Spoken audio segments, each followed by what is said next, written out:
Okay, welcome back. So I'm going to do another quick beta review of a different flight controller that I've been looking at. And this time it's the Kakute H7 V2. So let me switch over to the other camera.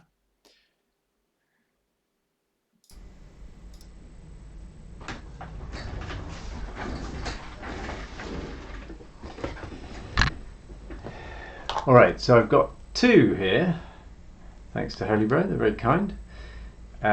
So this is the bare board that I've got a version of.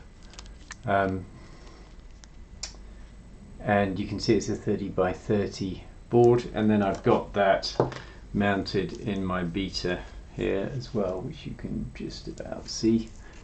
Now, unlike the Maytec, if you remember, the Maytec has these sort of regular sized holes and pin placement, so you can just put some headers, 2.5mm headers in like this.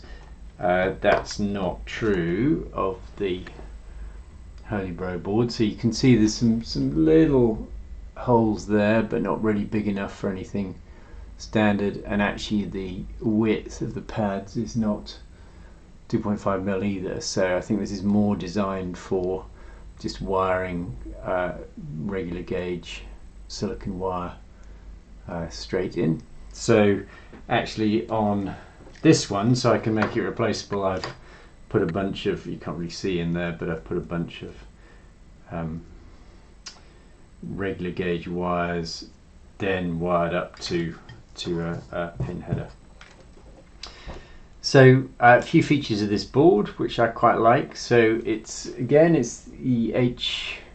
STM32 H743 Rev V, and actually interesting.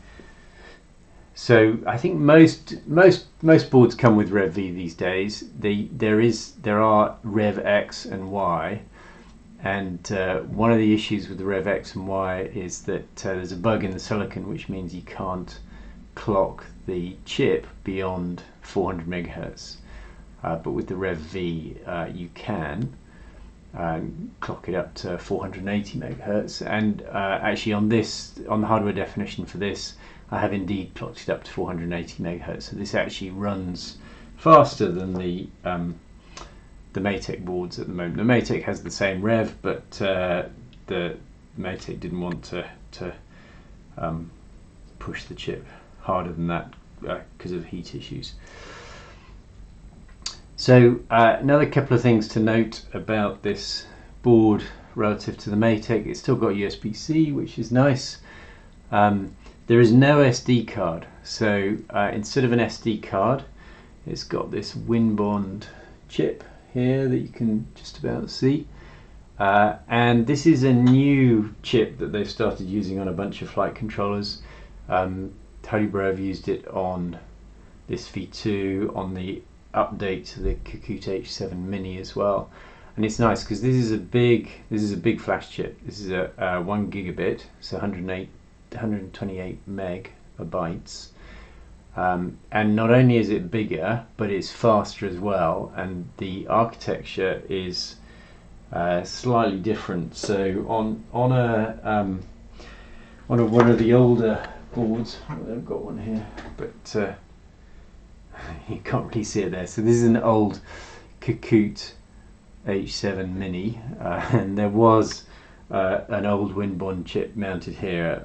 I didn't catch that. I had to replace it, but these old Winbond chips were 128 megabit, which translates to 16 megabytes, and they were sort of direct access. So when you read and wrote to the chip, you were doing so directly. You start an SPI transaction, write data, it goes straight onto the chip, and vice versa. On these, there is a 2 kilobyte cache, and so what this means is that you can write, in particular, you can write 2 kilobytes of data very quickly because it's not going to the flash. You're not limited by not limited by the memory speed, just simply limited by the SPI speed. And then once you've written your 2K of data, you can release the SPI bus and tell it to flush the data to the underlying flash RAM.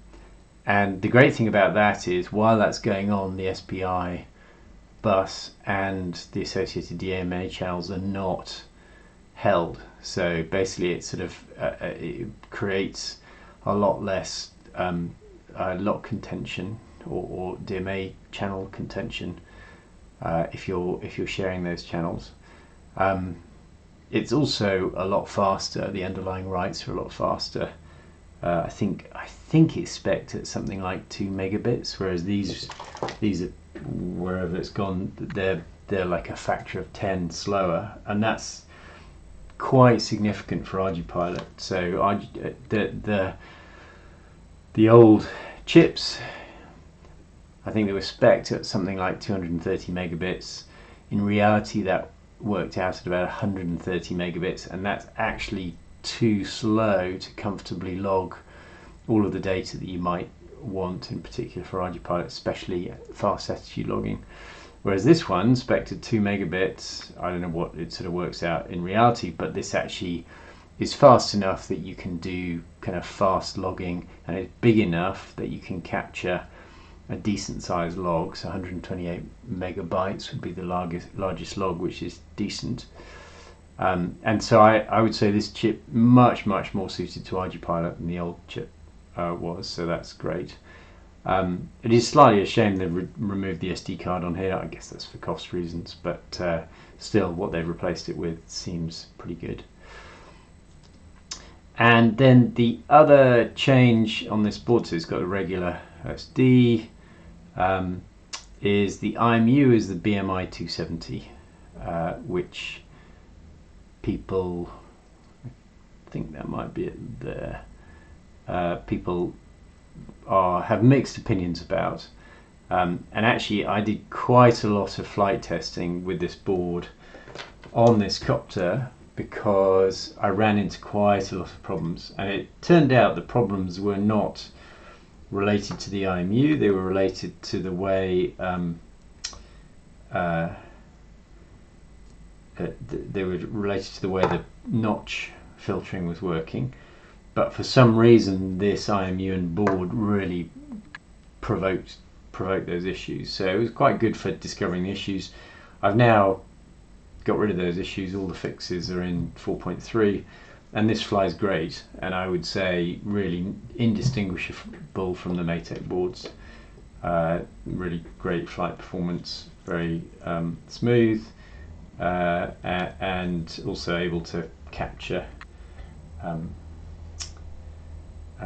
logging information relatively easily. So let me switch back to my main screen and have a look at a couple of logs.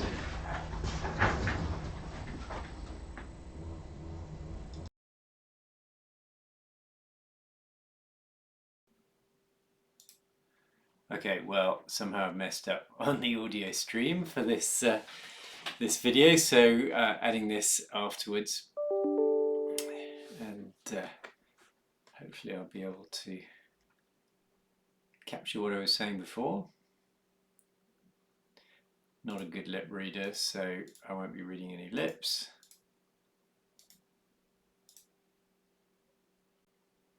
So here's a log that I did from Saturday for the beta with the Kakute H7 V2. And first of all, have a look at the gyros. And so we've got pre-filter sampling and post-filter sampling here.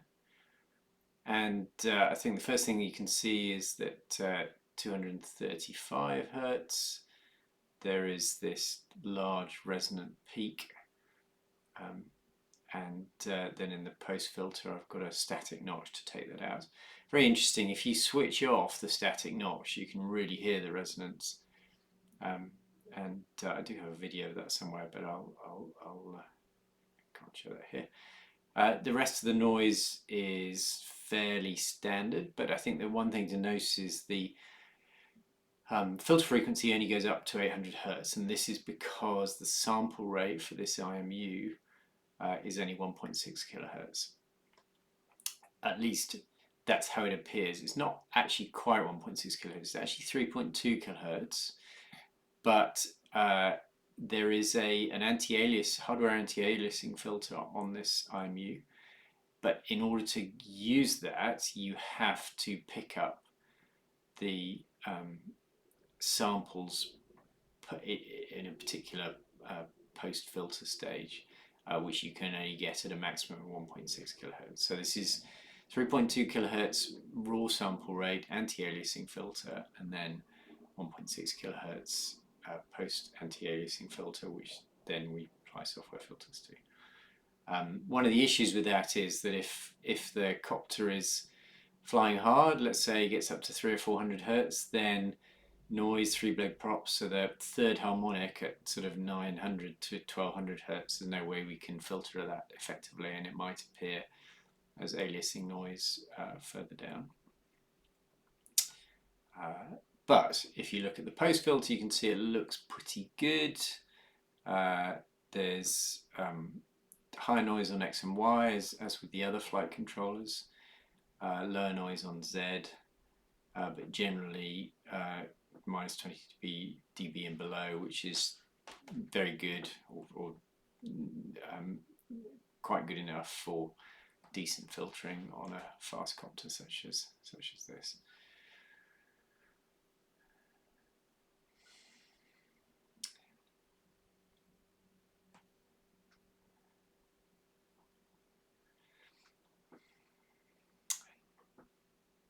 And the hover frequency of this copter is, I want to say it's something like 150, so that's why all of the noise is beyond 150, because I was barely hovering, mostly burning around as fast as I possibly could.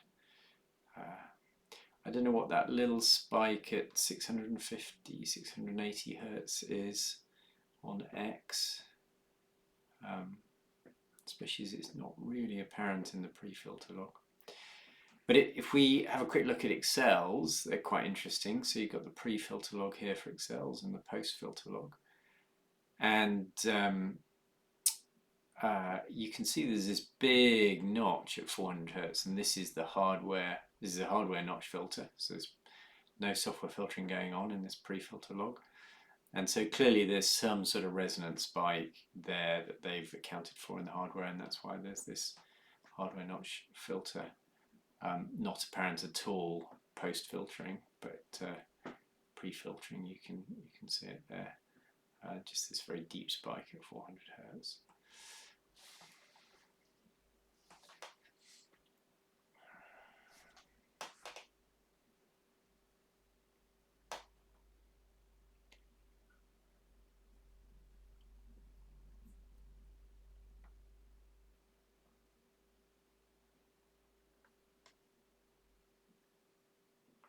And I have no idea what I'm saying now. Obviously very interesting. But hopefully you've got the gist of what's going on here. All in all, I like this board. Kakute H7 V2 flies really well, and I'm going to move on to a different board shortly.